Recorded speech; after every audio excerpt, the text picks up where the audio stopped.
em, jika melihat potensi ya Mas ya, potensi terkait dengan bencana yang terjadi di 3 provinsi tetangga kita gitu ya, itu sangat memungkinkan terjadi di Provinsi Jambi. Padahal baik berizin atau tidak berizin sebenarnya ini ya Bang, Sama-sama merusak. sama-sama merusak ya. Berbahasa untuk perspektif wali sama-sama Iya, merusak semua. sama-sama.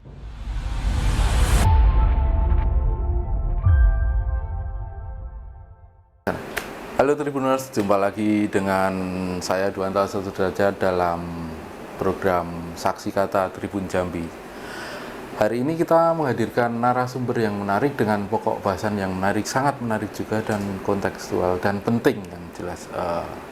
Ini masih terkait dengan peristiwa banjir dan longsor di Sumatera, di 3 provinsi, Sumatera Utara, kemudian Aceh, kemudian Sumatera Barat. Korban sudah hampir mencapai 1.000 orang meninggal dunia, kemudian ratusan belum ditemukan, dan belasan ribu bahkan ratusan ribu orang kehilangan tempat tinggal dan mengungsi. Nah, pertanyaannya, 3 wilayah itu berdekatan dengan Jambi. Apakah Jambi bisa mengalami kondisi yang serupa ketika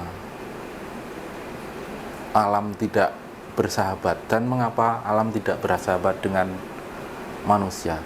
Hadir siang hari ini bersama saya di studio Tribun Jambi, manajer advokasi dan kampanye Wali Jambi, Bang Ginda Harhab, yang akrab dengan sebutan Bang Ginda. Selamat siang Bang Ginda. Siang. Sehat Bang? Alhamdulillah sehat. Saya yakin Bang Ginda memantau isu 3 provinsi ini ya Bang. Insya Allah mantap Mas. Ya. Bang Ginda, langsung aja kita ke pokok bahasan. Jambi berdekatan dengan 3 provinsi ini, dan dalam bentang alam yang bisa dikatakan sama ya Bang. Kemudian bencana terjadi di sana. Langsung to the point, apakah itu kemungkinan bisa terjadi di Jambi Bang? Iya, jika melihat potensi ya Mas ya, potensi terkait dengan bencana yang terjadi di 3 provinsi tetangga kita gitu ya, itu sangat memungkinkan terjadi di Provinsi Jambi, yang mana Walhi melihat itu saat ini proses degradasi dan juga kehilangan tutupan lahan di Provinsi Jambi itu cukup masif ya. Walhi Jambi itu menghitung sejak tahun 2001 sampai dengan 2024 kita menganalisa terjadi kehilangan tutupan kawasan hutan itu sekitar hampir 1 juta hektar, tepatnya 990 sekian ribu hektar di Provinsi Jambi. Nah, itu ada di beberapa segmen wilayah wilayah kehutanan. Pertama itu di wilayah yang dibebani izin, PBPH sekarang bahasanya, PBPH HTI ataupun yang lainnya gitu ya. Kemudian ada di daerah aliran sungai di Das Batanghari dan Pengabuan. Kemudian yang terakhir itu justru ada di wilayah sudah diproteksi, artinya di wilayah Taman Nasional yang saat ini kita pantau itu 2 yang sudah termonitor.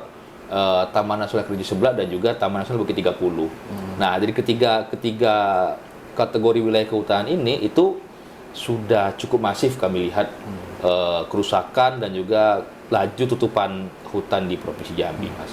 Artinya di situ dari hulu, kemudian tengah, kemudian sampai hilir di Pengabuan, itu kondisi seperti apa Bang? Bisa rusak ya?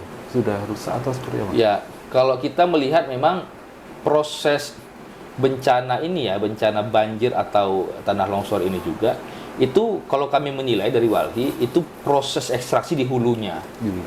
Nah, hulunya ini di mana? Yaitu kan Jambi ini dibagi wilayah hulu tengah hilir. Hulunya itu di daerah Kerinci, Merangin, Bungo, Tebo gitu ya. Tengahnya itu ada Muaro Jambi, Batanghari, hilirnya ada Kota Jambi, Tanjung Jabung gitu ya.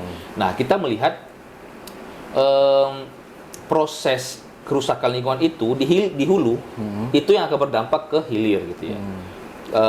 seperti beberapa kejadian kita lihat di tahun 2024, Ya. itu kan sempat ya daerah Kerinci, Merangin, Tebo, dan Muaro Jambi kena banjir cukup lama dan cukup tinggi. Pas itu saya menghitung kalau nggak salah saya 1 minggu lebih ya banjir di situ. Nah itu kita melihat ada kontribusi dari hilang tutupan pohon kita di wilayah huluan. Mas. Jadi artinya wilayah hulu itu rusak, otomatis akan merusak sampai ke wilayah hilir. Saya meyakini bahwa Bang Ginda seorang yang udah berpengalaman di lapangan di situ. Nah, boleh dipaparin Bang,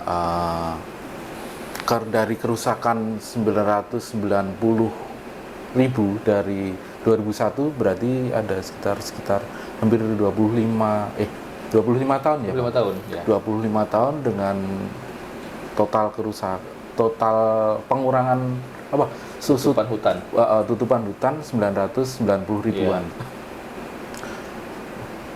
Paling tinggi di wilayah mana, Bang? Oke. Kalau kita melihat ya di analisa citra itu di wilayah paling tinggi ya Mas ya, itu di wilayah Merangin kalau nggak salah saya. Oke. Sarolangun. Nah, Sarolangun ada paling banyak terjadi kerusakan lingkungan, hilang tutupan hutan. Di samping itu di TNKS juga terjadi. TNKS itu data kita 39.000 hektar. 39.000 hektar di tahun ini atau di rentang tahun dari 2001 sampai ke 2024. Itu 39.000 hektar. Itu setara dengan kalau kota Jambi kira-kira apakah? Kayaknya tidak sampailah kota Jambi. Tapi kalau kita lihat ya, kita pernah melihat itu Mas di PBPH-nya. Ya. Jadi di PBPH-nya itu saya cek bentar ya. Jadi PBPH itu ada 530.000 hektar dibebani izin.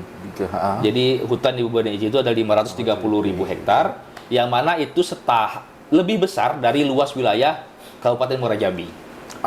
Kabupaten Muara Jambi itu kalau nggak salah sih sekitar 526.000 hektar sekian gitu ya.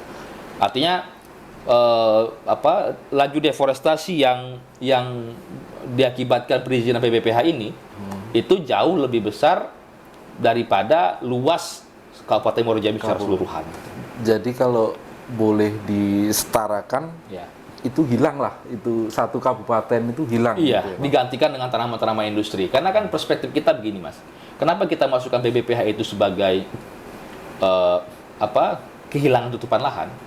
Karena kita meyakini bahwa hutan itu adalah hutan alami.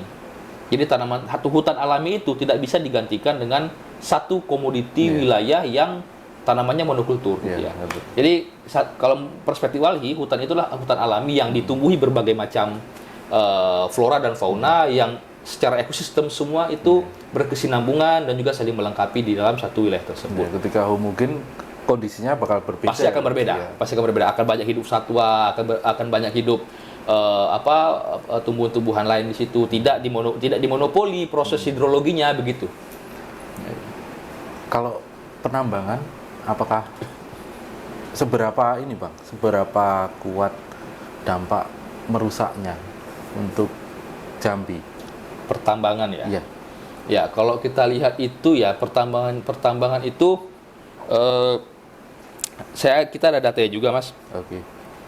Kalau untuk pertambangan itu, jadi kalau pertambangan di luas wilayah APL gitu ya, itu ada sekitar 711.376 hektar. Yang di APL? Di APL, di Provinsi Jambi. Nah, kalau yang dia ini wilayah yang pertambangan yang ilegal, itu paling besar kita lihat ada di wilayah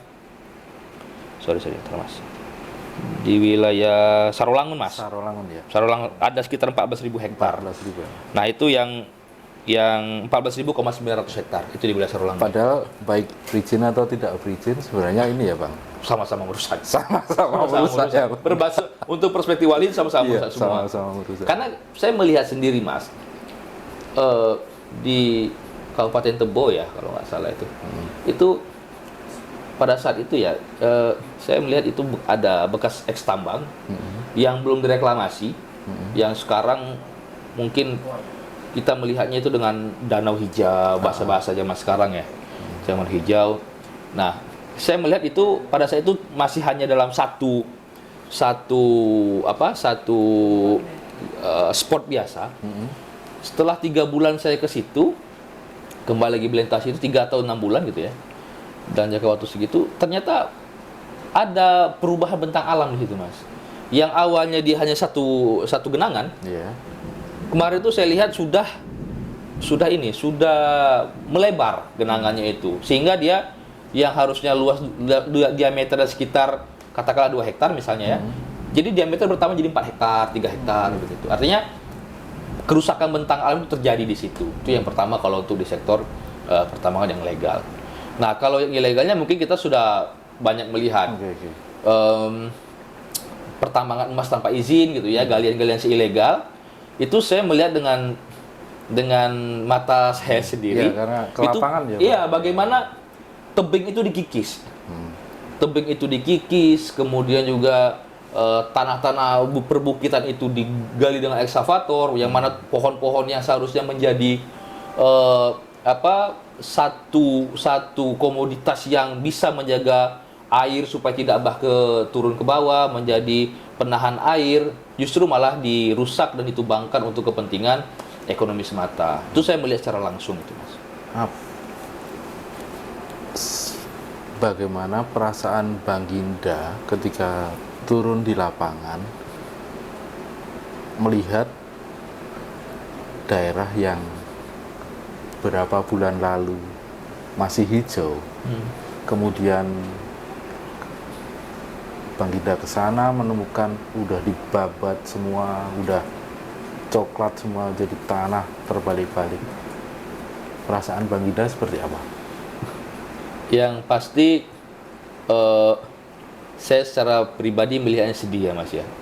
Yang mana seharusnya kita ini diwarisi bumi ini, alam ini untuk dimanfaatkan secukupnya, karena alasan desakan ekonomi dan bisnis gitu ya, kita harus merelakan suatu rumah yang seharusnya bisa menjaga kita gitu ya.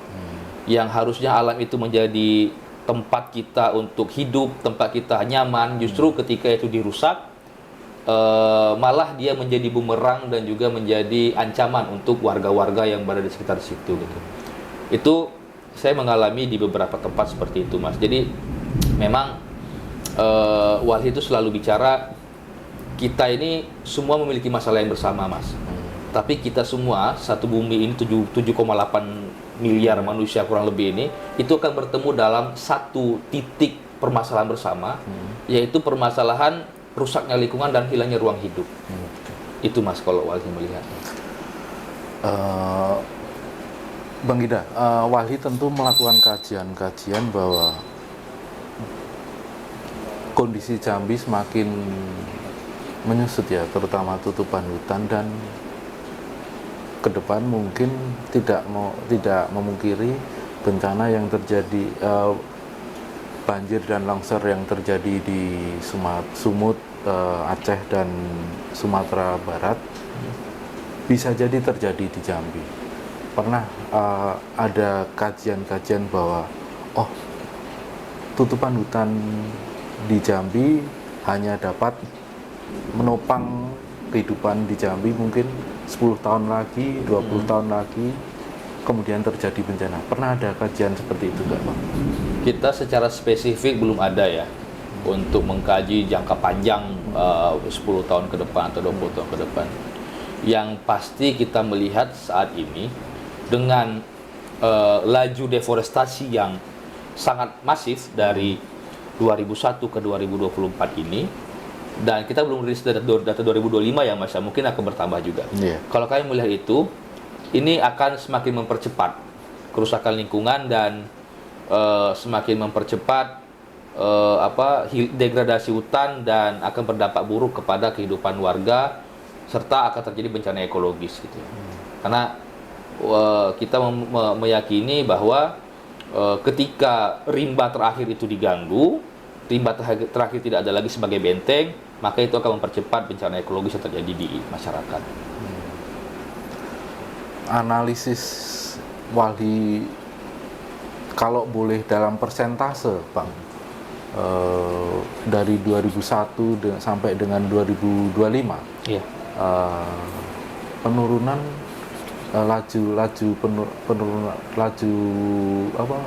penyusutan kekurangan hutan, kalau dalam persentase apakah ada, Bang? Ya, kalau kita lihat itu Mas, kalau persentasenya itu, ya kita menghitung itu di kawasan ini Mas, PBPH ya sudah berizin. PBPH. Nah, kawasan sudah berizin ini berdasarkan analisa Walhi itu, dia dari 100% total kerusakan lahan, itu 53%-nya itu disumbangkan oleh PBPH. PBPH. Nah, ini berkorelasi Mas dengan apa yang kita bahas tadi, apakah ini akan terjadi juga kah bencana ekologis di Jambi? Kalau kami melihat ini akan terjadi semakin cepat. Kenapa? Karena informasi yang kami dapatkan itu saat ini sudah menunggu 32.000 hektar untuk diberikan izin PBPH yang baru dengan perusahaan. Di lokasi di Jambi. Di lokasi Jambi. Tapi artinya ini dari ini ya, Bang, dari informasi yang valid ya, Bang. Oke. Kemudian soal mitigasi, Bang. Mitigasi, di dalam mitigasi tentu ada banyak pihak yang semestinya terlibat ya. Seharusnya sebenarnya mitigasi sebelumnya tidak perlu ya, Bang, karena kalau tidak ada bencana alam, kalau kerusakan tidak terjadi kan tidak perlu ada mitigasi. Tapi saat ini kondisi yang ada sangat memerlukan mitigasi. Yang perlu dilakukan untuk mitigasi ini seperti apa, Bang, dalam perspektif Walhi? Oke. Jadi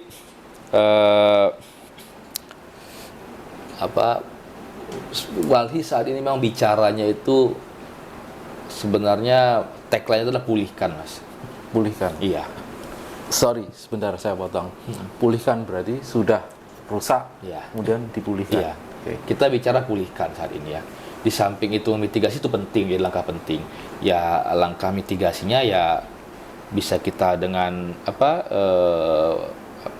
reboisasi atau agenda-agenda yang sifatnya bisa mempercepat laju pertumbuhan hutan. Tapi yang paling penting kami pikir saat ini adalah kita mencoba pemulihan Jambi secara utuh di sektor kawasan hutan.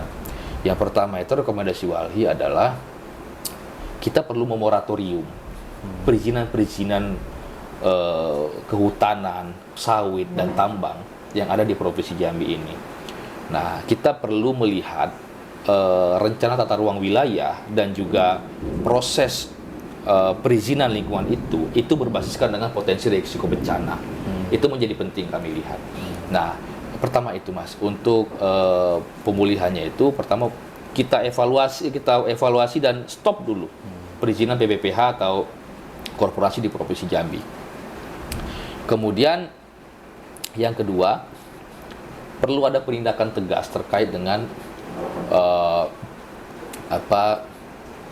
peti penambang bebas tanpa izin itu tidak boleh tebang pilih dalam proses penanganannya gitu ya. Tidak boleh ada tebang pilih penanganan, tidak boleh setengah hati dalam memberantas itu, karena kita lihat das Batanghari ini itu sangat menyedihkan sekarang kondisinya, Mas. Sangat menyedihkan. Nah, dan itu berkontribusi besar dalam penghilangan tutupan pohon dan juga pengerusakan wilayah badan sungai. Itu sangat berkontribusi seperti itu. Artinya penindakan tegas terhadap pelaku-pelaku peti ini itu menjadi penting. Dan kami di Walhi itu selalu bicara dievaluasilah perizinan atau rencana wilayah pertambangan rakyat. Rakyat harus clear dengan dengan mekanisme dan juga operasional Pertamina Raya itu seperti apa. Kalau dia dengan teknologi kearifan lokal, dengan berbasiskan pengetahuan lokal, dengan menggunakan alat-alat sederhana, kita sepakat tidak merusak lingkungan gitu ya. Tapi kalau dia secara pengerjaannya itu menggunakan alat berat, sama saja dengan yang merusak lingkungan. Membagi duta ya. Iya, justru malah itu melegalisasi lah kalau Walhi lihat ya. Nah, itu yang kedua, Mas. Yang ketiga itu adalah kita harus kita harus tindak tegas para mafia-mafia lingkungan. Orang-orang illegal logging gitu ya, orang-orang yang merusak hutan harus cepat diselesaikan gitu. Bang, ini yang terakhir dari Abang, mungkin ada yang pesan yang ingin disampaikan atau yang harus disampaikan kepada Tribuners menyoal kejadian di 3 provinsi banjir dan kemudian tarikannya ke Jambi seperti apa, Bang? Ya, kita berduka atas bencana yang dialami saudara-saudara kita di Aceh, Sumut, dan Sumbar. Itu adalah luka mendalam yang seharusnya tidak terjadi ke warga akibat kerakusan dan ketidakadilan dalam pengelolaan sumber daya alam. Rakyat harus menanggung akumulasi dosa bencana ekologis yang dilakukan oleh beberapa orang gitu. Jadi fenomena ini sebenarnya bisa terjadi saja di Provinsi Jambi jika kita semua tidak saling berkontribusi, kita tidak saling saling aware dan tidak saling bahu-membahu dalam pemulihan lingkungan hidup dan menjamin kehidupan yang baik dan sehat untuk generasi yang akan datang. Kita semua akan ketemu dalam satu titik bersama, yaitu rusaknya lingkungan dan hilangnya ruang hidup akibat kerusakan ekologis dan bencana ekologis. Begitu, Mas. Demikian bincang kita dalam Saksi Kata Tribun Jambi kali ini. Kita akan bersama Bang Ginda Harahap dari Walhi Jambi. Kita akan menghadirkan bincang-bincang berikutnya dengan narasumber lain yang tidak kalah penting. Salam Tribun. Download Tribun X sekarang. Menghadirkan lokal menjadi Indonesia.